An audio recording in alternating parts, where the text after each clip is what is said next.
Good morning, everyone, and welcome to our very first Daybreak of the semester. I'm Juliana Brock. And I'm Colleen Winder. Everyone buckle up, because this week we have some stories from furry friends arriving on campus to superstars arriving in the Berg. We'll also politismack this week's political news with reporter Addison Deal. Not only that, but we're also joined in studio by reporter Brandon Kurzowski to keep you filled in on anything we missed. Stick around to the end to join in the very first ray of sunshine of the semester. Wake up and smell the coffee, Pittsburgh. Our first Daybreak starts right now.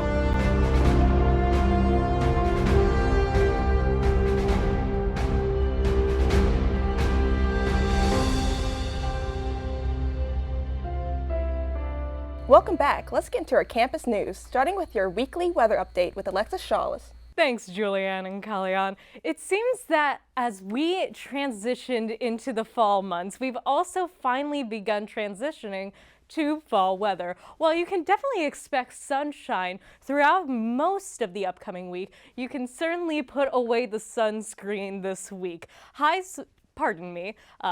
This week's highs fall mainly in the mid-60s with lows in the mid-40s. Sunday and Monday, you can expect some rain showers, but the rest of the week will be partially cloudy. Perfect for some hoodies and jeans. It seems summer, is really coming to a close. So what are your thoughts? Personally, I find this fall weather very nice, and I am so excited to get to experience it here soon. I'm excited. I love fall. It's my favorite season. Can't beat it. Yeah, I'm excited for fall weather, but I'm still trying to hold on to that summer weather, you know? Right, but the hoodies in class, you can't beat that. Oh it's my comfortable. Gosh, hoodies and sweatpants, I'm so ready. Right, I'm excited. Thanks for the updates, Alexa. Now let's dive into the news that matters most. Here's your campus news. Point Park's sports, art, and entertainment management professor Ed Traversari has been interviewed in the new documentary called Behind the Stage Door. The film is being shown on October 1st and 15th at the Rango's Giant Cinema in Carnegie Science Center. Having more than 45 years of experience in this field in interactions with icons like Celine Dion, Bob Marley, and Bruce Springsteen, Traversari is sure to have told amazing stories during his interview that will blow you away. In Village Park news, multiple field mice were spotted inhabiting the bushes scattering the area. The mice in question are shy and come out during the night to travel, stealing crumbs from nearby bushes. Unlike pigeons and lanternflies that have no problem confronting humans, the mice try not to be spotted even in cases where the bushes are tampered with. Because of this, I decided to experiment with different ways to get them on footage. I attempted multiple times to shake the bushes, make noise, and ultimately, the mice only came out when the food was presented. In this case, popcorn. Take a look. So, I advise you to be more observant next time you sit next to the plants, and put more effort into cleaning up after yourself. Pioneer students, if you are feeling stressed, then this is for you. The Student Health and Wellness Center is bringing in therapy dogs. These furry friends have already visited us once on September 20th and will be coming back Friday, the 23rd, and Tuesday, the 27th. They will be located in the lobby of Lawrence Hall, and you can expect to see them around 1 p.m. on Friday and 11 a.m. on Tuesday. Do not hesitate to stop by and see Clancy, Daisy Maisie, and others, because as they say, sometimes the best therapist has fur and 4 legs. Did you go to the therapy dog event? I did. They were really cute. I wish I went. I miss my dog at home. I know, I miss my dog too. Dogs are therapeutic. They're so sweet. I know, they can sense emotions too. I know, they're the best. I wish I could take mine everywhere with me. But hey, we have mice. That is true. We do have mice. At least they're not harmful. Yeah, they're really chill. Coming up after the break, we'll have all this week's Pittsburgh news. Then we'll hand it over to reporter Brandon Kurzowski to fill in with anything we missed. Don't go anywhere, Daybreak. We'll be right back.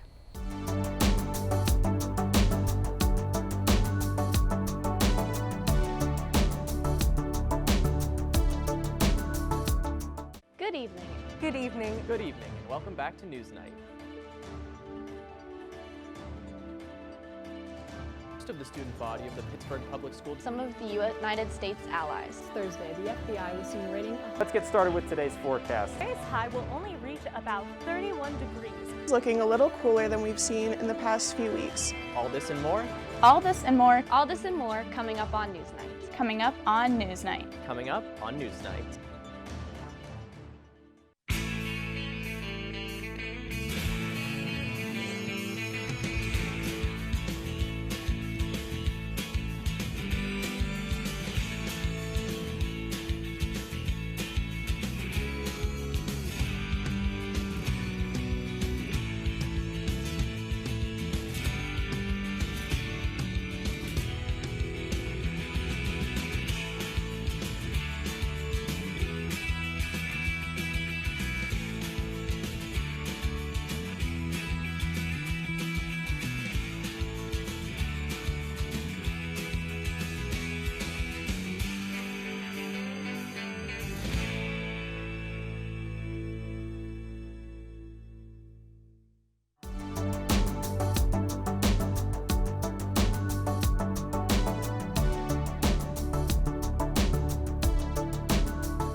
Welcome back to Daybreak. Without further ado, here is your city news.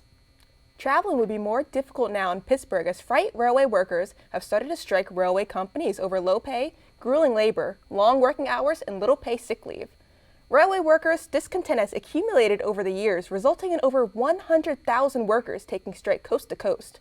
While the White House issued an agreement between railway workers and carriers promising increased pay and more paid sick leave, railway unions and workers are not impressed on how non-transparent the deal was and the continued lack of impactful benefits. So, what does this mean to you? Well, Amtrak, the train line most known to Pittsburgh residents, are canceling long-distance trips on tracks owned by big freight companies. Amtrak reassures East Coast residents that our area won't be impacted heavily as the rest of the U.S. But looming strikes across Pennsylvania are affecting rides already, as Amtrak recently canceled Harrisburg to Pittsburgh rides. If you are a train commuter or planning on traveling by train, keep an eye out for canceled rides and scheduling conflicts, as these protests are here to stay until proper benefits are met. Post Malone fans, get ready because the rap star himself will be performing his 4th studio album, 12 Carat Toothache, here in Pittsburgh. The concert will be taking place on Wednesday, September 28th at 8 p.m. in the PPG Paints Arena. With Roddy Ricch as his opening act and songs being featured from both his new album and old ones, fans are raving about how personable and talented Posty is. Starting with his hit song Reputation and ending with the iconic Congratulations, fans are sure to lose their voice after this one. Malone suffered an intense fall at his show on Saturday, September 17th in St. Louis, where the trapdoor used to raise his guitar caught his foot, knocking him down and injuring his upper body. Despite the pain, he did finish the show and proceeded to go to the hospital afterwards. He tweeted from the hospital that he was okay and will continue on with his tour. So get ready, Pittsburgh, because this one will be unforgettable. We all walk through a assumably nasty steam coming from the sewer manhole at least once a day. From going to class to studying in the library, the first thought when encountering the fog is, am I walking through steamy sewage water? Well, luckily, the answer is no. Much like New York sewers, Pittsburgh has its own steam system underground, also called district heating, where vapor is pumped alongside sewer pipes to deliver energy to multiple buildings at once. This steam generates electricity to heat and cool our campus buildings and other buildings in the area. And as the season gets colder, the steam will be more visible, yet to our delight, holds no danger to our germophobic tendencies. Are you going to the Post Malone concert? I'm not, but I really wanted to get into his music. Yeah, he's really talented. I hear his performances are great. Isn't your sister going? She is going. I'm excited for her. I'm sure she's going to love it. Make sure you tell her about the smog. I know. I'll have to tell her not to worry, right? I know. It's not sewage water. Not sewage water. I got to remind her. I fear about it every day. Honestly. Pittsburgh is a city that it's always moving and shaking, so we couldn't cover all your news in one segment. Here's reporter Brandon Krasowski to finish off your local news. I'm Brandon Krasowski, here with your news happening in the Pittsburgh region. In the North Hills of Allegheny County, the North Hills School District may be changing their Native American mascot. According to the Post-Gazette, the district voted on September 14th on a resolution to change their Indian mascot, but still identify as the North Hills Indians. Many school districts across the area, including Seneca Valley, have changed their mascots and logos as a sign of respect for the Native American culture. Voting will happen on Thursday, October 6th. We will keep you posted on this developing story. South of the city, road work began on Sawmill Run Boulevard on September 14th. According to a press release from PennDOT, one lane will be blocked off on each side from Glenberry Street to Overbrook Boulevard nightly from 6 p.m. to 6 a.m. until early November. Drivers should use caution and give themselves some extra time in this area. And if you're a shopper in the region, you may want to keep a closer eye on your belongings. According to WPXI, there have been many purse thefts happening at local grocery stores. Just last weekend, 3 incidents occurred at a South Hills Walmart and Giant Eagle. 1 week before that, a purse was snatched at the Ross Township Target store in North Hills. All victims had their purses inside their carts. To prevent this from happening, police recommend keeping your purse on you at all times instead of leaving it in the cart. That's all I have for today. Let's send it back to the host. Thank you, Brandon. Coming up after the break, we'll police-mac this week's political news with reporter Allison Dale. And stay tuned for this week's Ray of Sunshine. You won't want to miss it. Daybreak will be right back.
Welcome back to Daybreak. I'm Addison Deal, and this is PolitiSmack.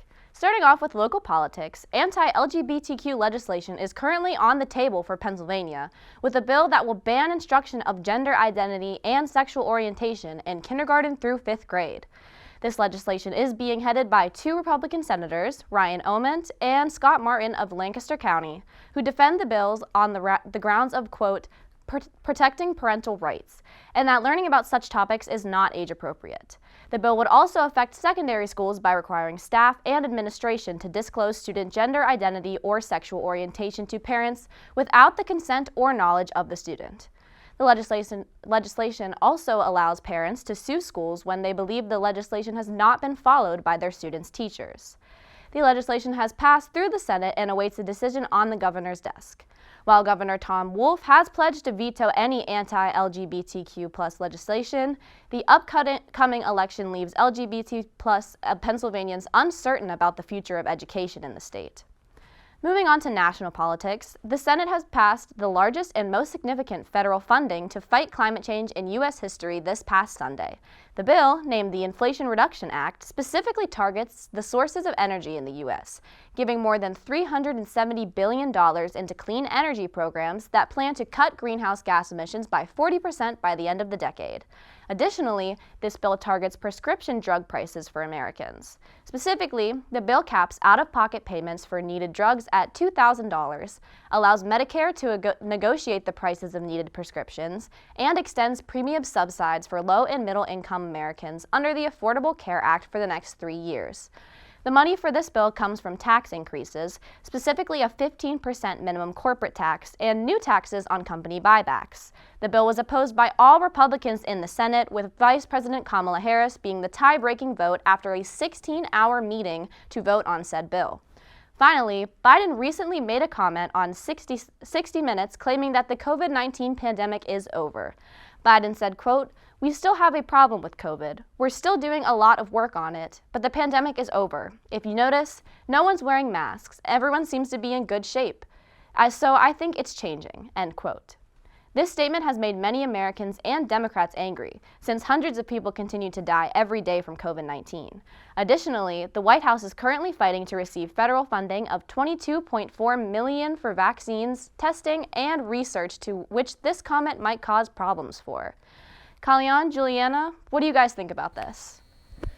I think that voting is so important now, especially in Pennsylvania. I mean, as a queer individual, I think it's very important for the youth to know. I mean, I have 2 younger brothers at home still exploring their sexuality and gender, and I feel that it's more important to learn it at school and at home so we can all be informed. Right, I agree with that, absolutely. I definitely think so. It's not hiding away from it and not teaching kids about, everything. It's really detrimental to kids. Thanks so much, Addison. Now's the time you've all been waiting for. Here's this week's Ray of Sunshine. In case this is your first time joining us or you need a little refresher, Ray of Sunshine is our way of starting your day with a smile and inspirational quote. This week's theme is fresh starts. As the new semester begins, let's focus on what's ahead. The quote comes from author Willis J. Ray and reads, "I know not what the future may hold, but I do know who holds the future." I think that's a good quote. Oh yeah, it's a really good quote. I mean, it speaks to our college generation now. Right, it's inspirational and it applies to all the stories that we just covered. I know. The future, we don't know what the future holds, but we can act. Just like voting, we can act.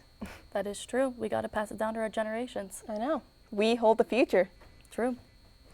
That's it for this episode of Daybreak. Thank you all so much for watching. You can catch clips from all of our previous Daybreak episodes on our YouTube at UView Television.